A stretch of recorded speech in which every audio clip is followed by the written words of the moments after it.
It was a quiet evening in the small town of Wrendale. The sun was setting behind the old hills, painting the sky in orange and violet. Birds were heading home and the streets were almost empty. Only one person stood outside, Ethan Cole, a 30-year-old man who had just returned home from work. He was tired, sweaty, and a little frustrated. His job at the factory had been long and noisy. All he wanted was a drink of water. But when he stepped inside, the kitchen tap sputtered and died. The water had stopped again. "Great," he muttered. "Just great." Ethan walked out to the backyard where an old garden tap still worked. It had been there since his grandfather's time, rusty, crooked, and half buried in weeds. He turned it slowly, and a stream of cool water splashed out. Without thinking, he bent down and drank straight from the tap.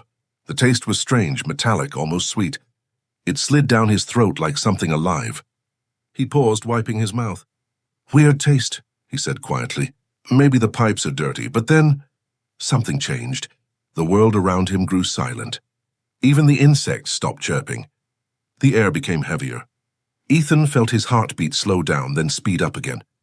His vision blurred for a moment and everything shimmered, like heat waves on a summer road. He stepped back, confused. What the hell? Then he heard it, a voice. Not from outside, not from anyone nearby. The voice was inside his head, clear, calm, and deep.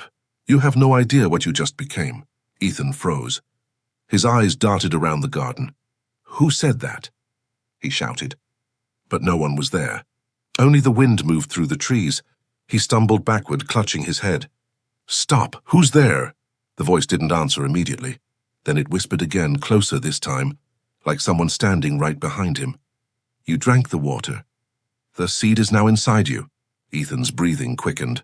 "Seed? What seed?" No answer. Just silence. He ran inside, heart pounding. His reflection in the mirror looked normal, but he didn't feel normal. His skin tingled as if tiny sparks were dancing under it. His pupils were slightly glowing. Not bright, but enough to notice. He grabbed his phone, thinking of calling someone, but who would believe him? "Hey, I drank from a garden tap, and now I hear voices." They'd think he'd lost his mind. Trying to calm himself, he sat on the couch. "It's stress," he told himself. "Just tiredness. Maybe I imagined it." But then his phone vibrated on its own.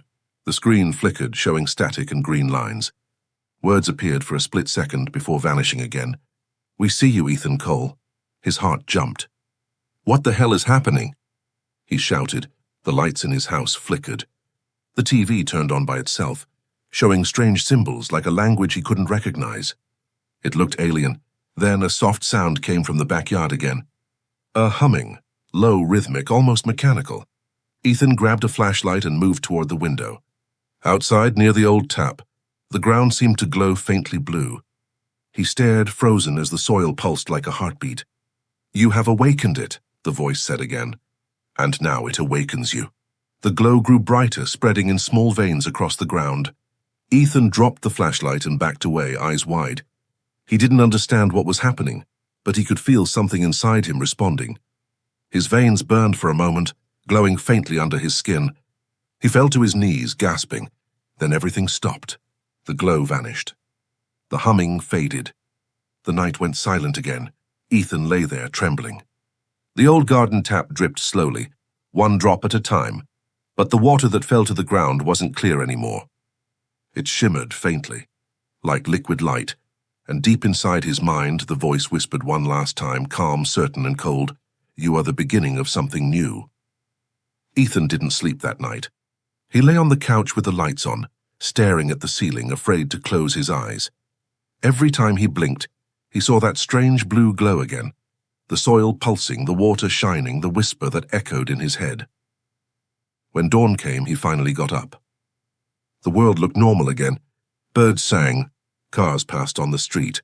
His phone worked fine. It almost made him believe he had imagined it all. But deep inside, he knew something had changed. When he washed his hands that morning, the water from the tap rippled at his touch, not like normal water. It responded as if it recognized him. The surface shimmered, forming small patterns that looked like veins. He froze, staring at the sink. "What the hell?" he whispered. Then the water returned to normal, as if nothing had happened. He didn't tell anyone. Not yet. Instead, he went to work, trying to act normal. But at the factory, things got stranger. While fixing a machine, he accidentally burned his hand on a hot pipe. He hissed in pain and pulled back, but the burn mark healed within seconds. The skin that had turned red smoothed out again, completely unharmed. "Ethan, you okay?" his co-worker Mark asked, noticing him staring at his hand. Yeah, I'm fine," Ethan replied quickly, pulling down his sleeve. All day he felt different, stronger, sharper. He could hear conversations from across the factory, even through the noise. He could smell the oil, the metal, and the faint scent of electricity. Everything was amplified. By the time he got home, his head was spinning. He turned on the TV to distract himself, but the screen flickered again. This time it showed his backyard. The old garden tap. Ethan's stomach dropped. The image wasn't from any camera he owned. Then came the voice again, calm, familiar, echoing in his head. "Oh, you are adapting, Ethan Cole. The process has begun." He stood up slowly. "Who are you?" he demanded. "What are you doing to me?" "We are not doing. You are becoming. The seed inside you grows when you connect to water. It rewrites your body, molecule by molecule." He gripped the side of the table. "Why me? I didn't ask for this." "Because you drank from the source. You accepted the bond. You are now part of something ancient, something we left behind long ago." The TV went black. Ethan's heart hammered in his chest. He ran to the backyard again. The soil was quiet this time, no glow, no sound. Only the tap, old and harmless looking. But when he touched it, a surge of energy ran through him. His eyes flashed with faint blue light. Images flooded his mind. Flashes of alien landscapes, oceans made of glass, enormous trees with veins of light, and strange beings standing under silver skies. He stumbled backward, gasping. "What was that?" "Memories," the voice said. "Echoes of those who came before you. You are linked to them now." He looked down at his hands. Blue lines glowed under his skin, like living circuits.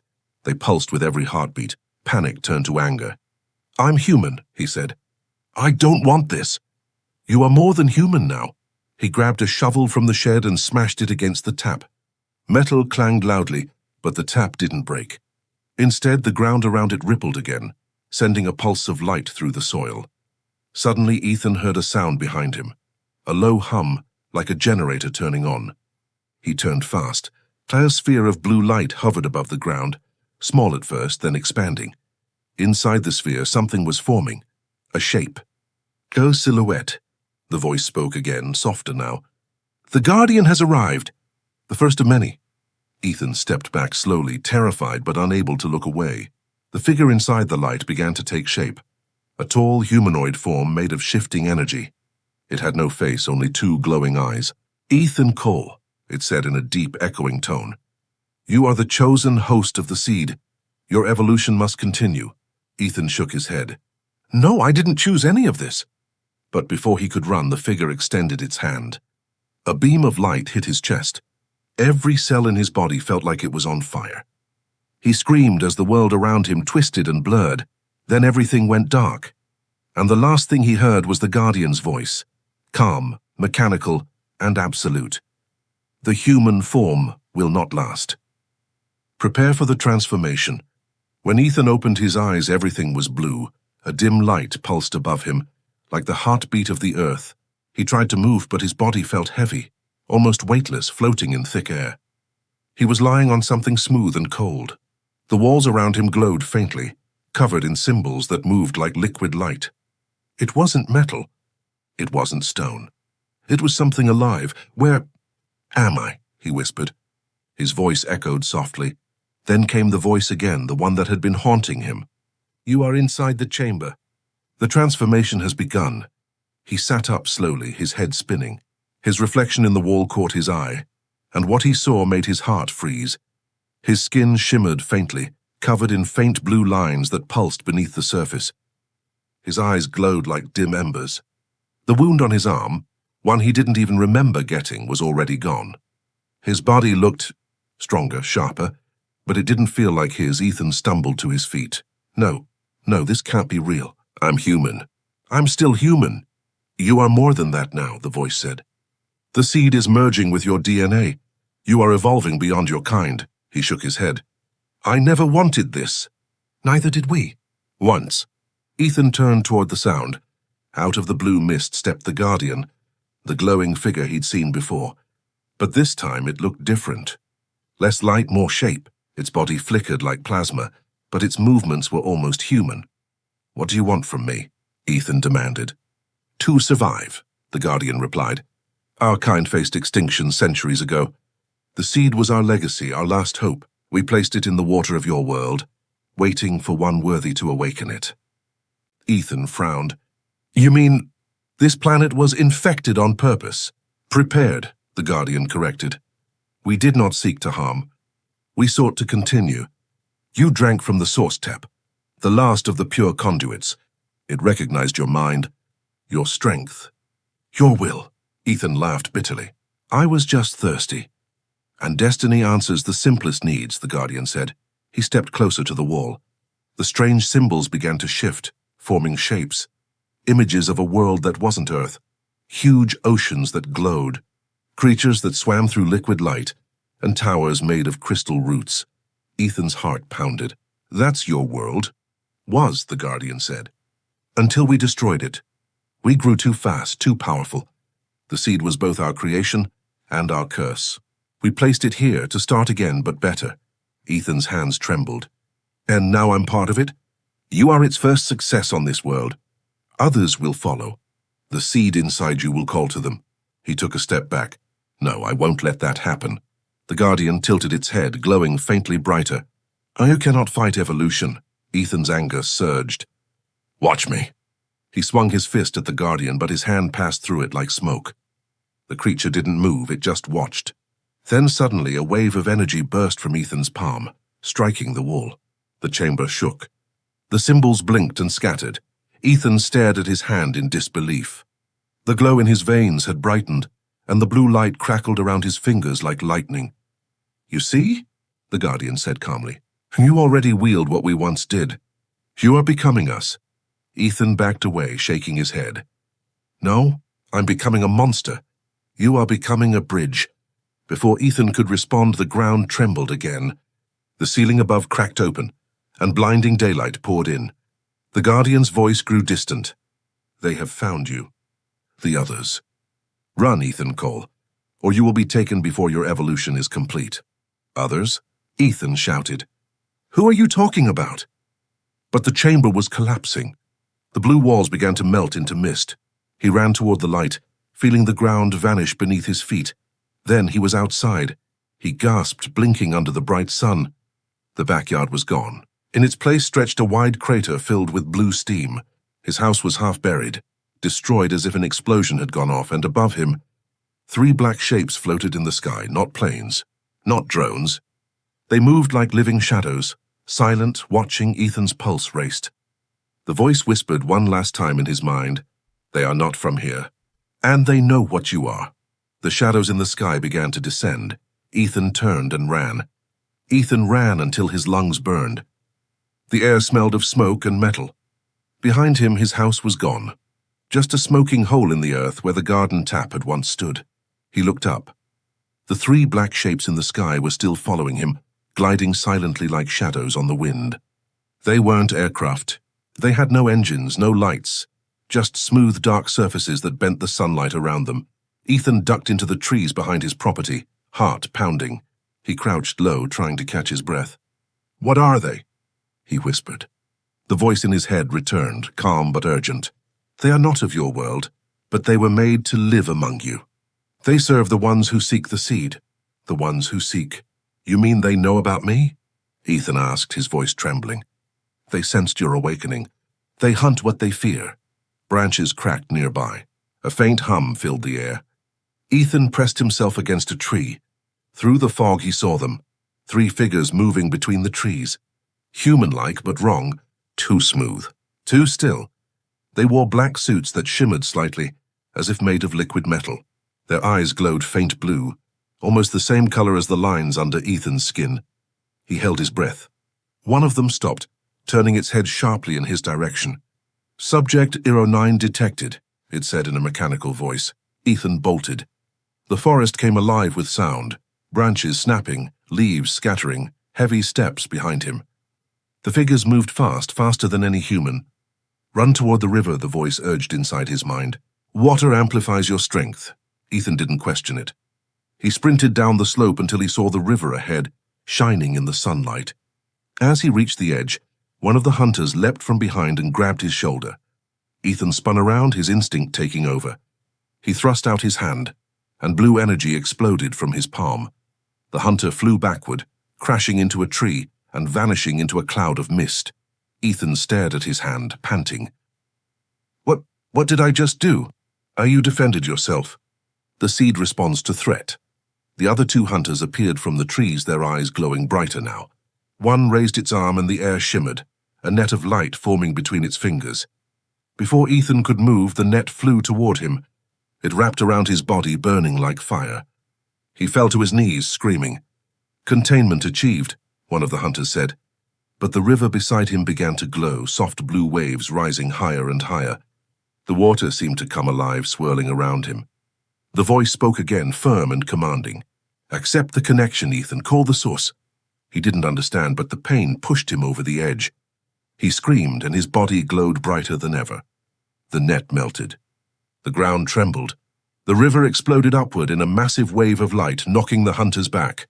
Ethan stood in the middle of it, surrounded by floating drops of glowing water. Each drop pulsed with energy orbiting around him. One of the hunters tried to rise, but Ethan looked at it, and the air rippled. The machine froze in place, trapped. You are becoming one of them, the voice whispered, almost proud. The last hunter fired a beam of red light at him. Ethan raised his hand. The beam bent in midair and curved back, hitting the attacker instead. It fell instantly, silent and lifeless. The forest went quiet again. The light around Ethan slowly faded. The water fell back to the river, calm and clear. He sank to his knees, exhausted, shaking. His heart felt like it was beating for two people. I didn't mean to kill them, he whispered. They were never alive, the voice said. They were machines sent by your kind. Ethan's head snapped up. By humans? Yes, a human organization known as the Ascendancy. They discovered fragments of the seed decades ago. They fear what it can do. You are their greatest threat and their greatest key. He clenched his fists. So what now? They'll keep coming, won't they? They already are, the voice replied. But not only they. Others have awakened. The seed responds across the world. Others like me? Ethan asked quietly. Not exactly. Each one changes differently. Some will lose themselves. Some will survive. Only one can lead. Lead what? Ethan asked. The next form of life on this planet. The word sent a chill down his spine. He looked up at the sky again, where dark trails of new ships appeared on the horizon. The hunt wasn't over. Ethan stood slowly, the blue light returning to his eyes. He didn't know where to run anymore, but he knew one thing. He wasn't going to hide. Then let them come, he said softly. I'll find out what I've become. The wind carried the words into the forest as thunder rumbled in the distance, like the heartbeat of something enormous waking beneath the earth. By the time night fell, Ethan had reached the outskirts of town. The lights were distant now, small scattered dots in the valley. He didn't dare go back. His face would already be on every camera, every database. The incident at his home wouldn't stay hidden for long. He found an old cabin by the edge of the woods, broken and empty. The roof leaked, the floor was cracked, but it was shelter. He sat by the window, staring at his hands. The faint blue light in his veins still pulsed softly, fading only when he calmed his breathing. He whispered to himself, I'm not a weapon.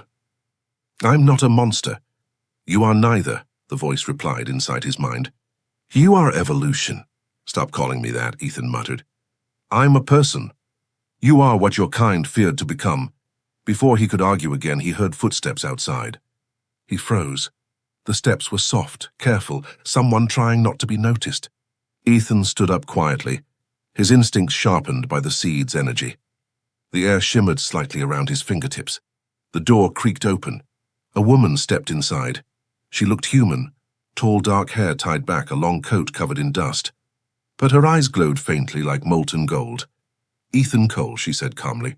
I've been looking for you. Ethan raised his hand. Who are you? She lifted her palms, showing she was unarmed. My name is Dr. Mara Venn. I used to work for the Ascendancy. Ethan's pulse quickened. You're one of them? I was, she said softly. Until I learned what they were really doing. He didn't lower his guard. You built those machines? The ones that hunted me? No, she said, shaking her head. But I helped design the program that found you. Ethan's jaw tightened. Then why shouldn't I stop you right now? She sighed. Because if you do, the world ends a lot sooner. That made him pause. Mara stepped closer, her voice low. The Ascendancy has known about the seed for decades. We found traces in deep-sea samples, tiny alien cells that refused to die. They called it Project Genesis. But when we tried to activate it, it bonded with a test subject. It consumed them. Ethan's eyes widened. Consumed? They stopped being human. Their body changed, cells rewritten, bones reformed. Their mind was gone. Ethan swallowed hard. So why didn't that happen to me? Mara studied him. Because you didn't resist it. You accepted it. You didn't fight the transformation. Your body adapted instead of breaking. That's why you're different. That's why they're terrified of you. He turned away, running a hand through his hair. Terrified? I didn't ask for any of this. I know, she said quietly. Neither did the first one. Ethan turned sharply. The first one? Mara hesitated, then nodded. Yes, the first seeded human. His name was Dr. Elias Trent, the man who discovered the seed in the first place. He disappeared 15 years ago. The Ascendancy covered it up, but he's not dead. Ethan stared at her. You mean he's still alive? I believe so, she said. And if the rumors are true, he's not entirely human anymore. He became one with the source. The voice whispered inside Ethan's head. Ethan's chest tightened. You know him, don't you? He was the first vessel. The one who opened the gate. The gate. Ethan asked aloud. Mara frowned. You heard it too, didn't you? The voice? Ethan hesitated. Yes, her expression softened, but there was fear in her eyes. Then you're further along than I thought. Once the voice connects fully, there's no going back. You'll start hearing them, the ones waiting beyond the veil. Ethan felt a chill crawl up his spine. Waiting. Mara nodded slowly. The seed isn't just a biological weapon. It's a link, a bridge to something outside our world. The voice spoke again, distant but firm. She speaks truth. The bridge must open soon. Mara looked around nervously. It's speaking now, isn't it? Ethan nodded, sweat forming on his brow. It's saying, the bridge must open. Mara's face went pale. Then we're out of time. What do you mean? Ethan asked. She reached into her coat and pulled out a small device, metallic, glowing faintly. This is a fragment of the source core. If it activates, the gate opens fully. The Ascendancy wants to use it to control evolution. But once it's open, no one controls anything. Ethan stepped closer. Then we destroy it. She looked at him, serious, calm. We can't destroy it. Only someone bonded to the seed can absorb it. And survive. Ethan understood what that meant. You mean me? Mara nodded. If you take it, you'll stop the Ascendancy. But you'll never be human again. Ethan looked at the fragment glowing in her hand. Beautiful, dangerous, alive. His heartbeat echoed in his ears. He didn't know if he was ready. But something inside him, the part that wasn't human anymore, was already reaching toward it. Ethan stared at the glowing fragment in Mara's hand. It pulsed like a heartbeat, steady, alive, waiting. The soft blue light from it reflected in his eyes, matching the faint glow under his skin. He could feel it calling to him, whispering. Complete the bond. Become the bridge. Ethan took a slow breath. If I absorb that thing, I lose what's left of me, don't I? Mara nodded. Yes. The seed will finish rewriting your DNA. You'll stop being human in every way that matters. He gave a bitter smile. I don't think I'm fully human now. Mara looked at him sadly. Maybe not. But you still think like one. That's what makes you dangerous to them. Ethan frowned. To who exactly? The Ascendancy, or whatever's on the other side of this bridge? Mara hesitated. Both. She set the fragment on the table between them. It hummed softly, vibrating against the old wood. The cabin walls shook slightly, as if the air itself could feel its power. Outside, thunder rolled through the forest, low, distant, and unnatural. The sound wasn't from clouds. It came from the ground. Ethan glanced toward the window. What was that? Mara's expression darkened. They've found us. The ascendancy is closing in. The voice inside Ethan's head stirred again, calm and deep. They come for the seed, not for you. The fragment must join with the host before they arrive. Ethan clenched his fists. And if I don't? They will use it to open the gate by force. Billions will burn. Mara looked at him with urgency. You have to decide now. Take it or run, but you can't do both. Ethan took a step toward the fragment. His heart was pounding so loud, he could hear it echoing in the cabin walls. He could feel the power radiating from it. Wild, ancient, infinite. I don't want to become a monster, he whispered. Mara's voice softened. Maybe monsters are just the next stage of something greater. He reached out. The moment his fingertips touched the fragment, the light exploded. The cabin walls cracked. Wind roared through the air, though every window was shut. Ethan gasped as energy shot through his veins like lightning. His body lifted off the ground, suspended in midair. The blue glow under his skin blazed into white fire. Mara shielded her face. Ethan, stop! But he couldn't. The fragment had already merged into his chest. His heartbeat synced with it, two rhythms becoming one. Visions flooded his mind. A storm of images, alien oceans, golden towers, the same symbols from the underground chamber, and beyond them, shadows moving across the stars. You see us now, the voice said. We are the architects, the creators of the seed. You carry our last breath. Ethan gasped, his voice trembling. What do you want from me? To finish what we began. The bridge must open for life to continue.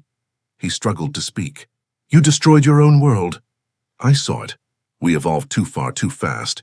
We reached for perfection and lost our souls. But you, human, you are balance, emotion, imperfection. You are the key. Ethan fell to the floor, breathing hard. The light from his body dimmed, but his skin now shimmered faintly like crystal. Mara knelt beside him. Ethan, what did you see? He looked at her with glowing eyes. I saw everything. The seed, it's not a weapon. It's a doorway. It connects worlds, not destroys them. Before she could respond, a deep rumble shook the ground again. Outside, spotlights pierced through the trees, bright white beams cutting through the fog. Ethan's head snapped up. They're here. Mara grabbed his arm. You can't fight them all. Ethan stood, his voice steady. I don't need to fight them. I need to protect the seed. He walked out of the cabin, the ground trembling beneath his feet. The lights in the sky descended. Black ascendancy drones, their rotors silent but deadly. The soldiers that emerged wore white exosuits with glowing visors. One of them stepped forward, holding a communicator. Ethan Cole, the soldier said. By order of the Ascendancy Council, you are to surrender immediately. The artifact you possess is property of the Human Federation. Ethan raised his hand. The blue glow returned, brighter than before. This isn't your property, he said calmly. It never was. The soldier gave a cold smile. Then you leave us no choice. The squad opened fire, rays of red energy cutting through the air. But before they could reach him, the light around Ethan expanded into a shield. The beams bent and scattered like water hitting glass. Mara watched in awe from the doorway. Ethan, what are you doing? He looked at her, his voice echoing with a strange harmony. Part human, part something greater. I'm choosing what to become. He raised both hands, and the ground erupted in blinding blue light.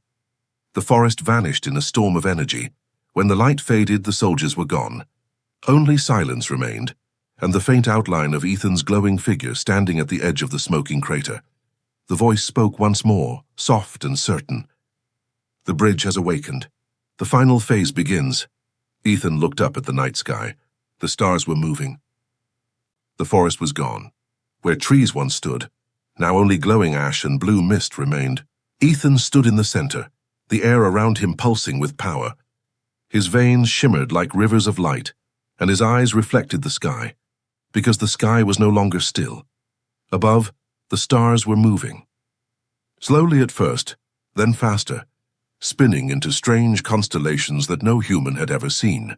Lines of light connected them, forming patterns that looked like a gate drawn across the heavens. Mara stumbled from the ruins of the cabin, covering her face. Ethan, what's happening? He turned toward her, his voice calm but layered, half human, half cosmic. The bridge. It's opening. The ground trembled again. Mountains far away began to glow, veins of blue running through the rock. Rivers shimmered like liquid glass. Across the planet, The seed inside him was awakening other fragments, connecting oceans, clouds, even living things. Mara's eyes widened. "You're linking the whole planet." "Not me," Ethan said softly. "Us." Then the voice returned, deeper than before. It wasn't just in his head now. It filled the air, the earth, the sky. "The bridge is ready." The cycle begins again. A column of light shot from the crater into the sky. The clouds split open like curtains. The stars bent and rippled, forming a tunnel of energy that reached into infinity. Mara shielded her eyes. "Ethan, stop this. You'll tear the planet apart." He looked at her, sadness flickering behind the glow. "I can't stop it." "It's too late." "The architects are coming. We do not come to conquer," the voice said. "We come to merge." And then shapes appeared inside the beam of light.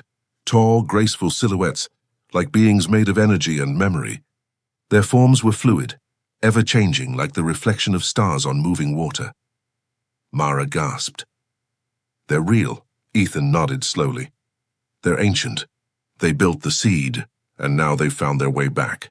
The being spoke, not with sound but through thought, and even Mara could hear them. Your world is young. You carry our essence, but your heart remains your own. Join us and life shall never fade again." Ethan clenched his fists. "No, not like this." The light around him flickered. "You destroyed your world trying to be perfect. You think merging will save us, but it'll erase everything that makes us human." The architects paused, their shapes shifting like ripples in time. "You misunderstand, child of water. The bridge is choice. We offer, not demand." Mara stepped closer, her eyes on Ethan. "Then maybe you can stop it." He shook his head. "If I close the bridge, their energy collapses. The backlash will destroy me. Maybe the planet too." She grabbed his arm. "Then find another way. You're not just a seed, you're human and something more. Use both." For a moment he was silent. Then his expression changed, determined, focused. "You're right." He raised his hands. The energy around him began to swirl faster. The beam of light trembled, narrowing. The voices of the architects grew louder, worried. "So you cannot contain both forces, Ethan Cole. Watch me." His body glowed brighter, the air vibrating around him. The blue turned to gold, the human part of him fighting for control. He focused every ounce of strength, shaping the connection instead of breaking it. The beam split into two, one path leading into the stars, the other spreading across the earth. Mara stared in awe. "What are you doing?" "Balancing it," he said through clenched teeth. "If we can't stop evolution, we can make it ours." The energy roared. The architect's light flared. But instead of invasion, their power began to pour into the planet, into its oceans, its air, its life. The seed wasn't destroying Earth. It was healing it. Forests regrew instantly. Rivers cleared. The sky blazed with color. Humanity, scattered and fragile, watched the heavens from afar, not knowing a single man stood at the heart of it all. Mara fell to her knees, tears streaming down her face. "Ethan." He looked down at her, smiling faintly. His form was fading, turning into pure light. "It's okay," he said softly. "Maybe this is what we were meant to be." "You are the bridge," the architects whispered. "You have restored balance. You are both creation and chaos." Ethan reached out his glowing hand toward Mara. She took it, and for a brief moment, she felt everything he did, the heartbeat of the planet, the whisper of stars, the peace of endless space. Then, in one brilliant flash, he was gone. The beam collapsed. The night returned. Only silence remained, except for the faint sound of water dripping from the broken tap at the crater's edge. The last drop hit the soil and shimmered, glowing softly before fading. Mara stood alone, staring at the sky. The stars above had rearranged once more, forming a new pattern, a symbol that looked almost human. She smiled sadly. "Goodbye, Ethan." And far away in the quiet of the cosmos, a new voice whispered, familiar, calm, eternal. "I'm still here, watching. The bridge remains open. The world slept beneath a sky reborn, and humanity was no longer alone."